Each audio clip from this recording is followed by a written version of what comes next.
नमस्कार. श्री स्वामी समर्थ. उत्कर्ष ज्योतिष चॅनलमध्ये आपल्या सगळ्यांचे स्वागत आहे. गुरु प्रतिपदा हा दिवस हिंदू धर्मात गुरु शिष्य परंपरेला समर्पित आहे. हा दिवस विशेषतः गुरूंचे पूजन, साधना आणि आध्यात्मिक उन्नतीसाठी अतिशय महत्त्वाचा मानला जातो. माघ महिन्यातील कृष्ण प्रतिपदा या तिथीला श्री गुरु प्रतिपदा असे म्हटले जाते. श्री गुरु प्रतिपदा हा दिवस सद्गुरूंच्या कृपेशी जोडलेला असाच पाहायला मिळतो.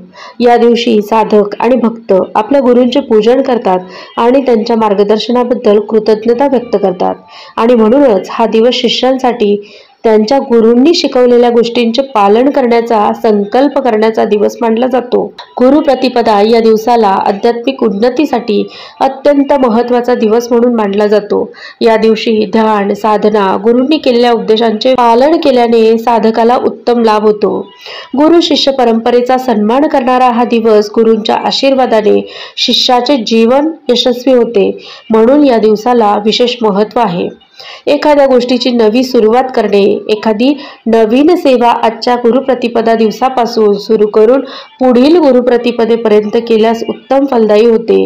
ज्याप्रमाणे गुरुपौर्णिमेला गुरूंचे पूजन करून गुरूंच्या कार्याची आठवण केली जाते, त्याचप्रमाणे गुरुप्रतिपदेला गुरूंनी दिलेल्या ज्ञानाचे आचरण करण्याचा संकल्प केला जातो. तेव्हा आजच्या या व्हिडिओमधून जाणून घेऊया गुरुप्रतिपदेबद्दल विशेष आणि खास माहिती. त्यासोबतच नृसिंह सरस्वती स्वामींची सेवा कशा प्रकारे करावी आणि आजचा दिवस कसा साजरा करावा, संपूर्ण माहिती जाणून घेऊया आजच्या या व्हिडिओमधून. मात्र त्याआधी अजूनही आपण जर उत्कर्ष ज्योतिष चॅनलला सबस्क्राईब केलं नसेल तर ते आज अवश्य करा. आणि हो, व्हिडिओ आवडला तर व्हिडिओला लाईक आणि शेअर करायला सुद्धा विसरू नका. माघ महिन्याच्या कृष्ण पक्षातील प्रतिपदा तिथीला गुरु प्रतिपदा उत्सव साजरा केला जातो.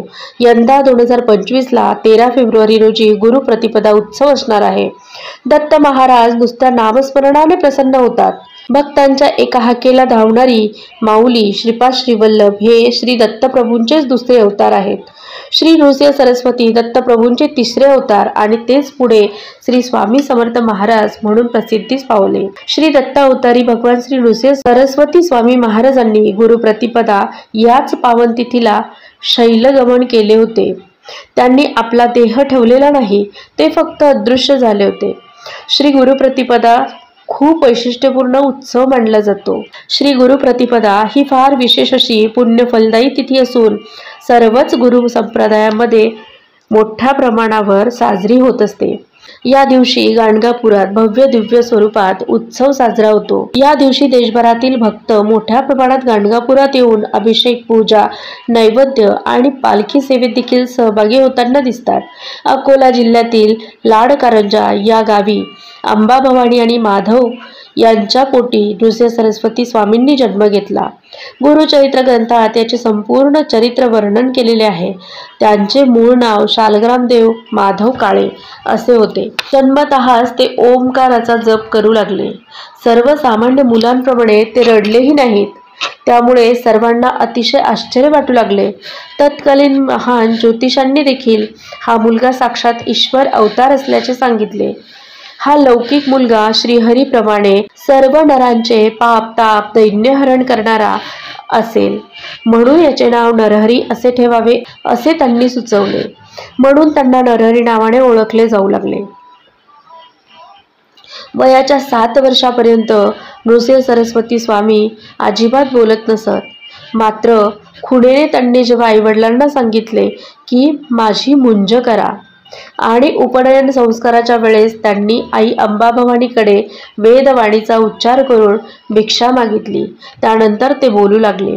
वयाच्या 8व्या वर्षी मातापित्यांचा आशीर्वाद घेऊन ते स्वामी केदारनाथला पोहोचले. वाटेत काशी क्षेत्री मुक्काम झाला आणि त्यांची गाठ कृष्ण सरस्वती या वृद्ध संन्याशांची घडली. कृष्ण सरस्वती यांनी श्री नृसिंह सरस्वतींना मठ परंपरेप्रमाणे संन्यास दीक्षा दिली. उत्तरेत शिक्षण पूर्ण केल्यानंतर ते दक्षिणेस प्रथम कारंजा येथे आले. मातापित्यांची भेट घेतल्यानंतर ते त्र्यंबकेश्वर, नाशिक, परळी वैजनाथ, औदुंबर, अमरापूर या गावी आले. अमरापूर हे गाव कृष्णा आणि पंचगंगा संगमावर आहे. तेथे नृसिंह सरस्वती यांनी 12 वर्ष वास्तव्य केले.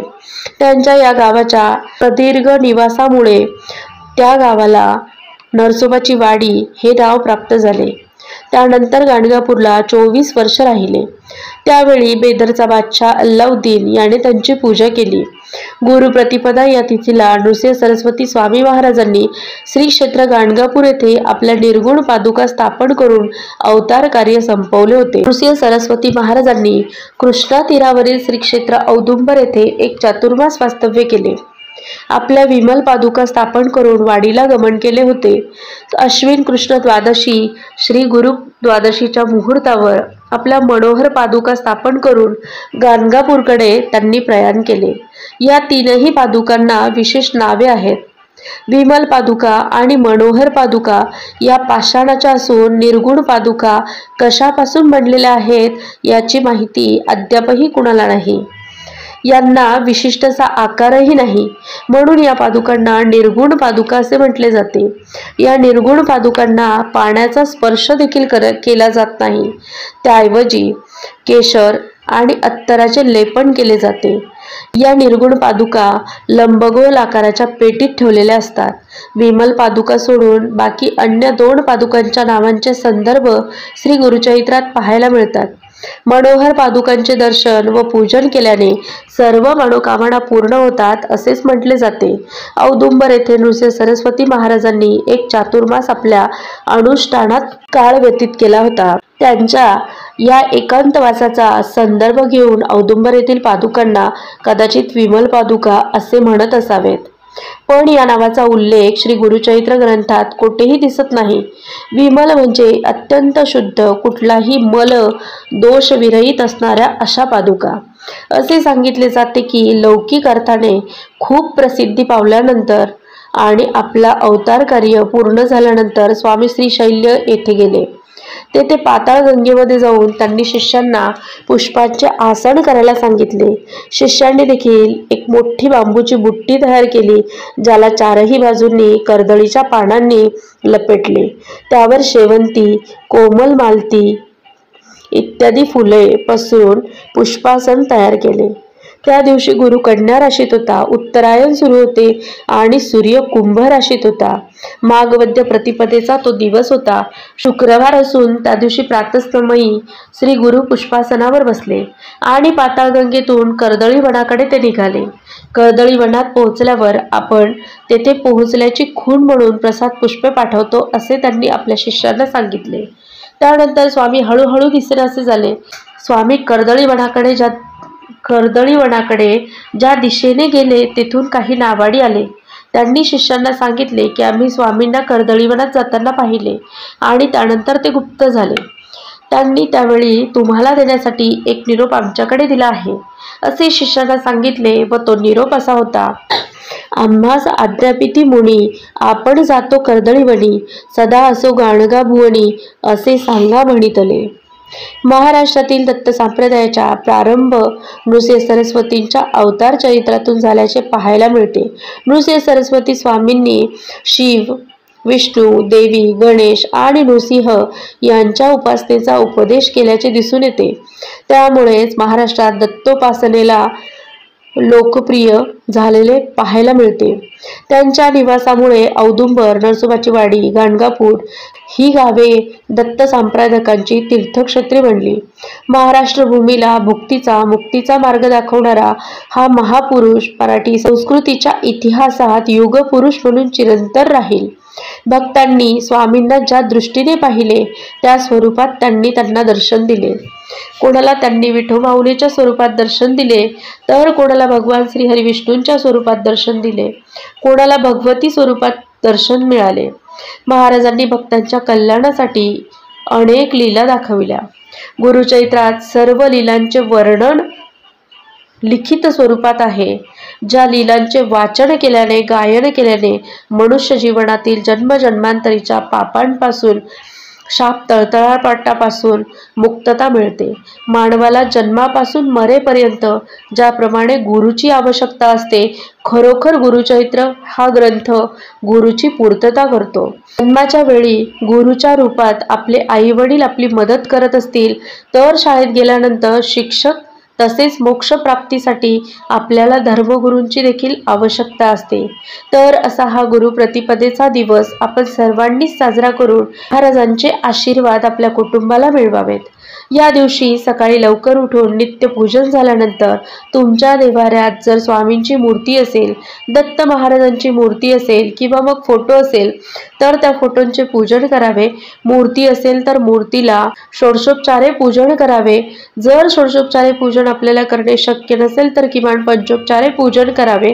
अभिषेक करताना मात्र दत्त महाराजांची मूर्ती असेल किंवा स्वामी महाराजांची मूर्ती असेल तरी देखील पुरुष सूक्त, स्त्री सूक्त 16 वेळा म्हणून अभिषेक करावा। सोबतच पवमान सूक्ताचा देखील अभिषेक करावा। अभिषेक केल्यानंतर महाराजांना स्थानापन्न करून त्यांच्या आवडीचा नैवेद्य या दिवशी अर्पण करावा। महाराजांच्या आवडीच्या नैवेद्यात घेवड्याच्या भाजीचा समावेश अवश्य असावा। नैवेद्य अर्पण केल्यानंतर गुरुचरित्र या ग्रंथातील अध्याय क्रमांक 51 आणि 52 यांचे वाचन अवश्य करावे। त्यानंतर 10:30 वाजता नैवेद्य आरती करावी। त्यानंतर दत्तात्रेय वज्र कवच, घोर कष्ट उद्धारक स्तोत्र, दत्तबावनी या स्तोत्रांचे पठण देखील हितावह आहे। आणि आपल्या संपूर्ण कुटुंबासाठी दत्त महाराजांचे, स्वामी महाराजांचे आणि नृसिंह सरस्वती स्वामींची कवच कुंडले मागून घ्यावी, ज्यायोगे सर्वतोपरी कुटुंबाचे संरक्षण होऊन तुमचा विकास होण्यास मदत होईल। तर मग व्हिडिओ कसा वाटला? व्हिडिओ आवडल्यास व्हिडिओला लाईक आणि शेअर करा। चॅनलवर नवीन असाल तर चॅनलला सबस्क्राईब करायला विसरू नका। धन्यवाद। श्री स्वामी समर्थ।